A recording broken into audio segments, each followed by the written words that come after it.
श्री सीताराम। श्रीमद् भगवद गीता राघव के ऊपर भाष्यम, अध्याय 1, श्लोक क्रमांक 34-35।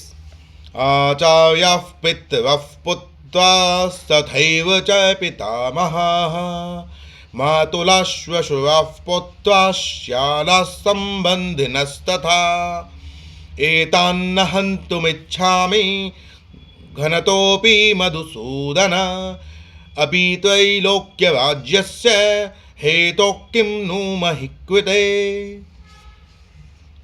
अर्जुन विनम्रतापूर्वक कह रहे हैं कि हे मधुसूदन, द्रोणाचार्य तथा कृपाचार्य, बहलीक आदि चाचा तथा ताऊगण, पितामह भीष्म, शकुनी आदि मामा, भानुमति आदि भाभियों के पिता, दुर्योधन आदि भाइयों के बेटों के बेटे, साले और मित्र संबंधी जो भी इस युद्ध भूमि में आए हैं, इनको मुझ निशस्त्र को मारते हुए भी तीनों लोकों के राज्य की प्राप्ति के लिए भी मारने की इच्छा नहीं करता। छोटी सी पृथ्वी की तो बात ही क्या।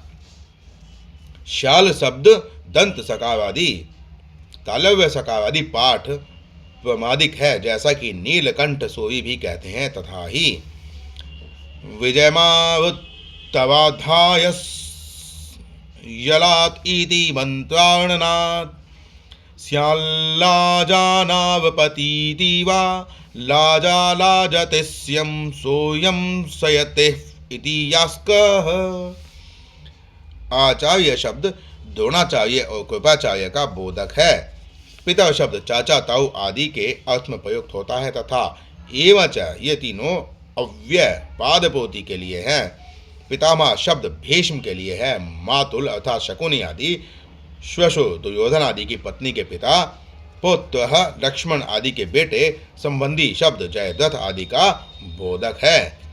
मधुसूदन शब्द विशेष अभिप्राय से प्रयुक्त हुआ है। आशय यह है कि आपने अधार्मिक शिरोमणि मधु का वध करके उसी के मेरु भाग से पृथ्वी का निर्माण किया, तो ऐसी क्षणभंगुर पृथ्वी के लिए मुझे स्वजन वध में क्यों प्रयुक्त कर रहे हैं।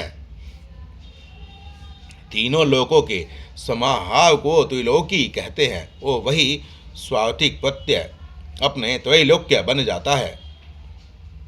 ऐसे त्रैलोक्य के राज्य के लिए मैं अपने कुटुंब का वध नहीं करूंगा। हेतु इस तृतीया विभक्ति को बांधकर षष्ठी हेतु प्रयोग 2, 3, 26 सूत्र से षष्ठी हुई है। मह्यकृते महिकृते, यहाँ कृते शब्द चतुर्थी के अर्थ में प्रयोग किया गया है। अर्थात यदि आचार्य आदि संबंधी मुझ निशस्त्र को मारते भी हों तो भी मैं उनका वध नहीं करूँगा। यहाँ दूसरे एवं तीसरे चरण में प्रयुक्त अपि शब्द दो प्रकार से प्राप्त कुटुंब वध को निषिद्ध करता है। श्री संगति में यहाँ कहते हैं, यहाँ फिर भगवान का अंत प्रश्न होता है। ठीक है, तुम आचार्य आदि पूज्य जनों को न मारो, परंतु धृतराष्ट्र के सब पुत्रों को अवश्य मार डालो, क्योंकि मनु द्वारा कहे हुए आतताइयों के 6 लक्षण दुर्भाग्य से इन्हीं में घट रहे हैं। जैसे अग्निदो गवदश्चैव शस्त्रपाणिर्धम्नापः शत्रुदापहर्ता च षडेते हताततायिनः।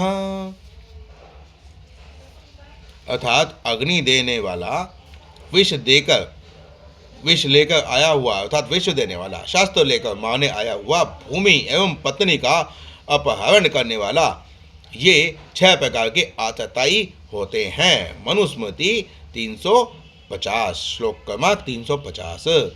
इन्होंने लाक्षागृह में तुम्हें जलाने का प्रयास किया, भीमसेन को विष दिया, अधर्म करके भी शस्त्र लेकर तुम्हारे सामने खड़े कपट द्यूत में तुम्हारा धन हड़पा तथा तुम्हारा स्वयं का बनाया हुआ इंद्रप्रस्थ राज्य क्षेत्र छीन लिया, एवं राज्यसभा में तुम्हारी पत्नी का हरण जैसा अपमान किया तथा वनवास में जयद्रथ के द्वारा द्रौपदी का भी हरण किया गया। इस प्रकार इन्हें मारने में कोई दोष नहीं है, क्योंकि भगवान मनु कहते हैं कि आते ही आतताई को बिना विचारे ही मार डालना चाहिए।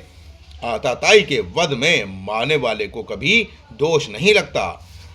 आततायीन्न मायान्तं हन्यादेवा विचारयन् नाततायीवद्धे दोषो हंतो भवति कश्चन। प्रभु के इस अंतर प्रश्न पर कहते हैं, अगले श्लोक में इसका वर्णन करेंगे। शिव सीताराम।